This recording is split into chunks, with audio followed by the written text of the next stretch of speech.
Hearing তো চলছিল, সরকার বলতে চায় বা অ্যাটর্নি জেনারেল অফিস বলতে চায়, আমার কিছু ফেসবুক পেজে আমি লিখেছিলাম যেহেতু প্রায় 7-8 মাস হয়ে গেছিলো এটার হিয়ারিং হচ্ছিল না, সো আমি এটা ভালোভাবে দেখি নাই, যার জন্য আমি ফেসবুক পেজে লিখেছিলাম যে কোর্ট পারহ্যাপস এইটা শুনতে চায় না, কোর্ট এটাকে ডিলে করতে চায়, এই কথাগুলি বলেছিলাম। এইগুলি তারা নিয়ে এসেছে ফেসবুক পেজ থেকে, আমার প্রিন্ট আউট করে এনেছে।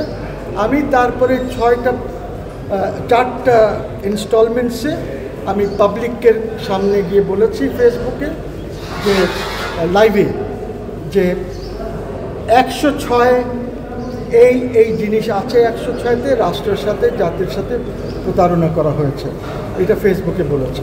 বাট সেটার উপরে তাদের এত কোনো কিছু নাই।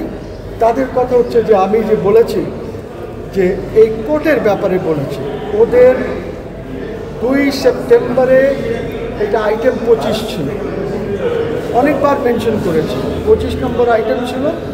আমি সেদিন ওই সময় ছিলাম না, একটা সময় আমি কোর্টের থেকে উঠে গেছি, মনে করেছি যে এটা রিচ করবে না। ওরা বলেছে যে আমরা এটা তাহলে ডিসমিস করে দেই, যেহেতু উনি নাই। অ্যাটর্নি জেনারেল দাঁড়িয়ে বলেছেন যে না, এটা ডিসমিস করে নি।